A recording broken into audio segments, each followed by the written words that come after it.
Hey everybody, comment down below what program you're in. Love to hear from everyone. Hi. Awesome. Perfect. So just give a little bit of introduction about myself. I'm Elliot from the Humber team, and this is our We Got You Live series where we're going to be talking about your big questions. So today's guest is a third-year Justice Studies student who loves tacos and loves to dance so much she'll break into a dance without even a tune playing. So let's all introduce Lead Consent Peer Educator, Alex Martin. Hi. How are you? Good. I'm doing good. How about you? I'm pretty good. Classes all starting this week and last week, so getting that started. And how is classes going with it? Yeah, classes going good for you too. Awesome. Yeah, classes are going good. Well, thank you so much for joining us today. Let's get right started. So, What is Consent Peer Education Program, or CPEP? So CPEP is essentially the program at Humber and also with Humber, and we like to say that consent is the norm. So whenever there is sexual violence, we do not allow that to occur. We don't want it to occur. And we hope to achieve it through peer-to-peer education. So always talking to the folks at Humber and educating them about what consent is and how it should be spoken about or talked about. And then we always focus on the consent part of it and the sexual education about the sexual violence piece of it, as well as like our events and initiatives, and also the online engagement that we have always keeps the conversation going. That sounds amazing. It's a very important part of our program, part of Humber. Yeah. So then you're talking about consent there. What is consent for people who do not know?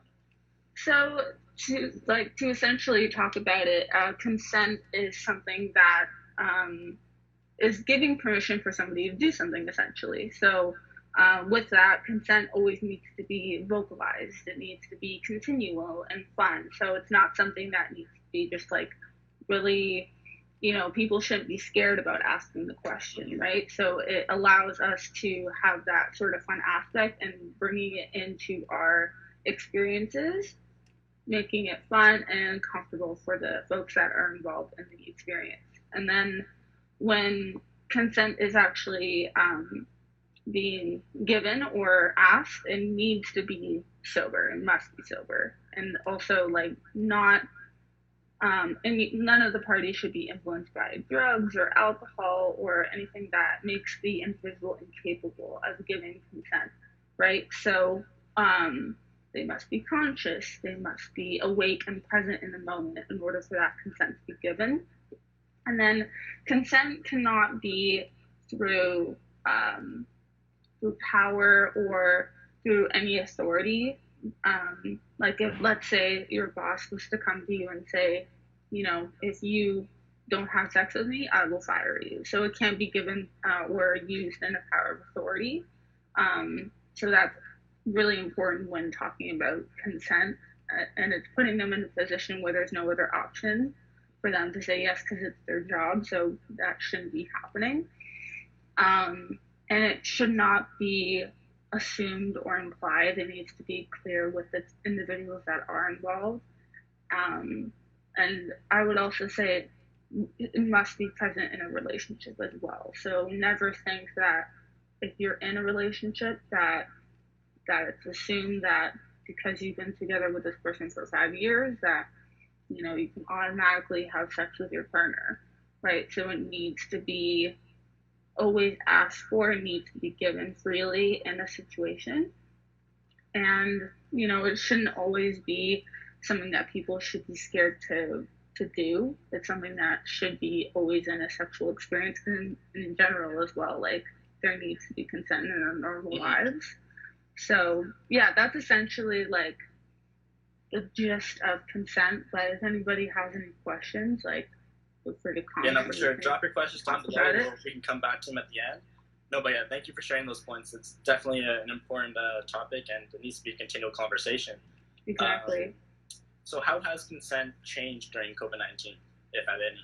Well, like consent during a global pandemic is something that, a pandemic is something that we've never experienced before, right? So, and consent is also something that people don't normally want to talk about. So that conversation is also hard with this global pandemic going on. So with that, it needs to be, clear and vocal. And it needs to be from our partners that we're agreeing to the sexual activity. It shouldn't be assumed that, you know, that it's like, it shouldn't be taken away or revoked. Like, it should always be asked for no matter what. And that consent can be taken back at any moment. Like, it shouldn't be something that you feel like you can't speak about if you don't want to continue, or if you feel uncomfortable in the situation. It should always be able to be continual and fun, and it shouldn't be something that, should not be able to feel comfortable about with other people when you're in that experience. So everyone should be involved in this, in the experience. Like I said, with consent, it needs to be sober and conscious. So with COVID-19, we understand that, like, there are risks for a lot of us, and some of us are, you know, asymptomatic, so we don't know what's going to happen. We don't know what other people are able to be, essentially. So we want to make sure that it stays the same during COVID-19. All of the points that I mentioned about consent, it needs to stay the same and not feel like it needs to change in any way. COVID-19 is something that we've never experienced before, like I said. So consent is something that should always stay the same. No, for sure, yeah. Definitely. That sort of leads into my next point that you're talking about. So when meeting up with somebody, is it important to be honest with your level of risk and if the other person has been following COVID-19 guidelines?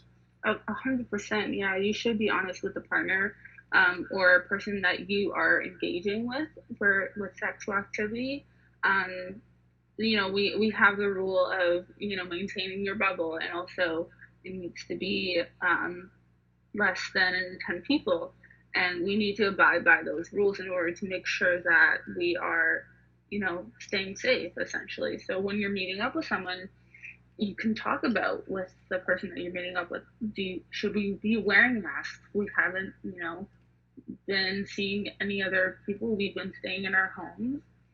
It's important to stay safe, but there are risks when meeting up with someone, and also there needs to be honesty within that. You can't just make it seem like it's fine or that the COVID-19 doesn't exist in those kinds of situations. It needs to be known and present, and be honest in the conversation of what are the risks and how do we go about continuing this sexual activity or going through this experience while COVID-19 is here, right? Mm-hmm. So. Yeah, no, you definitely need to have that communication up front to know your level of risk with your partner. Right. So then jumping into that, what are things to consider in order to have safe sex during COVID-19? Right. So with staying safe during COVID-19, we want to talk about when you're participating in it, that you want to be honest about if someone has an STI or not, or if something like that is mentioned. You want to make sure that you're honest with the person that you're engaging in sexual activity with, and also always staying safe with what you're comfortable with. So if you end up going to this person's house, or the person that you're engaging in sexual activity with, you want to make sure that you are able to leave the situation at any time. You can say no at any time. It can always be said and mentioned that you don't feel comfortable in the situation anymore. And then you want to also have the conversation with the person that you're engaging with. If there's any sort of barrier that you want to have with the person, like set your boundaries of what you want to experience and what you don't want to experience. Right? So you have to be honest with that other person. Yeah, no, that's definitely another one of the takeaways from this, is also being honest, and you have the right to say no. If you're feeling uncomfortable, you can definitely step away from the situation. Yeah. Then jumping on the other side of that, are there any considerations for folks who are not meeting up in person and are choosing to engage virtually? Yes, so consent still stays the same whenever it's virtual as well. So, that's engaging in behaviors like video calls, or sending nude photos to someone or videos. So the principles of consent still apply to that. Unsolicited nudes is not something that people enjoy. So it's something that we want to make sure that, is it okay if I send you a nude photo? Would you like me to send you a nude photo? If you're asking from your perspective of wanting to, and you're okay with it, and you're asking the person if they're okay with it as well, right? So you're not wanting to assume that they're okay with it automatically because it's virtual. I feel like a lot of people tend to think that because we're in this virtual environment that it's easy to say a lot of things, right? Because you're behind a screen.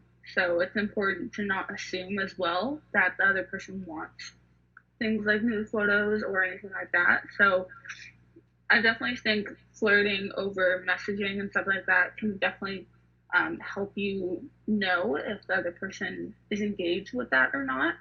Because it's kind of hard to see like if you can tell if the person wants to do that with you because you can't see them face to face, right? It's all virtual, it's all messaging or video calls, so it's hard to gauge. So I would definitely say like, is it okay, or how about I show you these nude photos? Is it okay if I show you these nude photos? So you want to make sure that consent is still present when it's online. Yeah, thank you for sharing that. Yeah, definitely. You still want the communication. You still want to have the consent. That's things that are mandatory with participating. Yeah, exactly. Awesome. So is there a way people can find information on CPEP? Like, where can people follow up with this?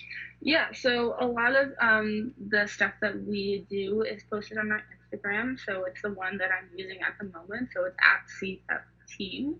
So if anybody wants more information, feel free to direct message us with any of your questions. As well as we also have a page on Humber. So if you want to see what my job is like or what our objectives are as a team, then definitely go look on the Humber website. And also we're always posted throughout all the socials with the folks who participate in social media for Humber. So Life at Humber posts our stuff as well. So I definitely think you'll be able to see us on Ignite or different socials like that. But definitely our main one is probably our Instagram, where you can find the most information. Yeah, perfect. You can go check them out there below. The link, their tag should be right there. And yeah, and for people who are joining a little bit late, CPEP also stands for Consent Peer Education Program. Yeah, but thank you so much for going live with us today. If any of the viewers have any questions, we can go through some of them now. I believe it's been pretty good so far. Thank you guys for all joining. Thank you all, folks. Child and Youth Care, good to hear what programs you guys are in. Nice, but yeah. Well, is there any other additional comments you'd like to add, Alex? I would definitely say don't be afraid to ask. Don't feel like it's an awkward question. And I always say there's always different ways to ask. There's this program that we do at residence sometimes, or not really this year, but in the past, it was called Can I Kiss You? And the main speaker always mentioned how he would ask his wife for consent. So essentially, what would you like me to do to you tonight? So that's definitely a great way to ask. And there's always different perspectives of the way that you can ask the question. Don't always think it's like, can I have sex with you? And I feel like a lot of people get really scared of that question because it's very broad and basic. So they get kind of awkward. They're afraid it's going to ruin the mood. So I would definitely say there's tons of different ways to ask someone. And you always want to make sure that they are okay with it and realize that it's continual. So always keep that in mind. Yeah, thank you so much for sharing that information. We hope that gave everybody a little bit more value and stuff. But if you have any other questions about Life at Humber or things that are happening this fall, send us a message and your question could actually be next. But yeah, thank you so much for coming on live with us today. No problem. Thank you for having me. No worries. So stay safe out there, everybody, and we'll all see you in the next one. All right, awesome. bye, Talk guys. to you later. Bye, folks. Bye.